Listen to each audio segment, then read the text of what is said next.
Then Jacob continued on his journey and came to the land of the eastern peoples.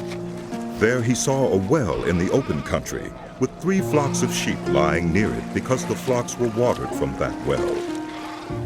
The stone over the mouth of the well was large. When all the flocks were gathered there, the shepherds would roll the stone away from the well's mouth and water the sheep. Then they would return the stone to its place over the mouth of the well. Jacob asked the shepherds, "My brothers, where are you from?" "We're from Haran," they replied. He said to them, "Do you know Laban, Nahor's grandson?" "Yes, we know him." they answered. Then Jacob asked them, "Is he well?" "Yes, he is." they said. And here comes his daughter Rachel with the sheep." "Look, He said, the sun is still high. It is not time for the flocks to be gathered. Water the sheep and take them back to pasture." "We can't, they replied. until all the flocks are gathered and the stone has been rolled away from the mouth of the well. Then we will water the sheep." While he was still talking with them, Rachel came with her father's sheep, for she was their shepherd.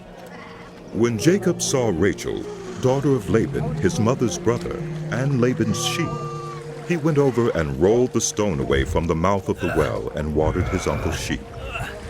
Then Jacob kissed Rachel and began to weep aloud. He had told Rachel that he was a relative of her father and a son of Rebekah, so she ran and told her father. As soon as Laban heard the news about Jacob, his sister's son, he hurried to meet him. He embraced him and kissed him and brought him to his home, and there Jacob told him all these things. Then Laban said to him, "You are my own flesh and blood." After Jacob had stayed with him for a whole month, Laban said to him, Just because you are a relative of mine, should you work for me for nothing?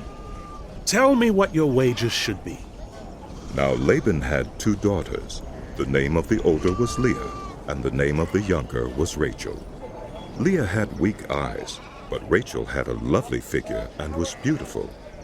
Jacob was in love with Rachel and said, "I'll work for you 7 years in return for your younger daughter, Rachel." Laban said, It's better that I give her to you than to some other man. Stay here with me. So Jacob served 7 years to get Rachel, but they seemed like only a few days to him because of his love for her. Then Jacob said to Laban, "Give me my wife. My time is completed, and I want to make love to her." So Laban brought together all the people of the place and gave a feast. But when evening came, he took his daughter Leah and brought her to Jacob. And Jacob made love to her. And Laban gave his servant Zilpah to his daughter as her attendant. When morning came, there was Leah. So Jacob said to Laban, "What is this you have done to me? I served you for Rachel, didn't I? Why have you deceived me?" Laban replied, It is not our custom here to give the younger daughter in marriage before the older one. Finish this daughter's bridal week. Then we will give you the younger one also, in return for another 7 years of work. And Jacob did so. He finished the week with Leah, and then Laban gave him his daughter Rachel to be his wife. Laban gave his servant Bilhah to his daughter Rachel as her attendant. Jacob made love to Rachel also, and his love for Rachel was greater than his love for Leah, and he worked for Laban another 7 years. When the Lord saw that Leah was not loved, he enabled her to conceive, but Rachel remained childless. Leah became pregnant and gave birth to a son.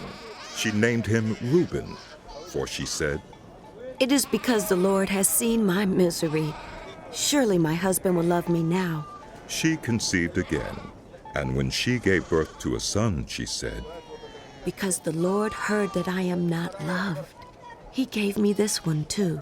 So she named him Simeon. Again she conceived, and when she gave birth to a son, she said, Now at last my husband will become attached to me, because I have borne him 3 sons. So he was named Levi. She conceived again, and when she gave birth to a son, she said, This time I will praise the Lord. So she named him Judah, Then she stopped having children.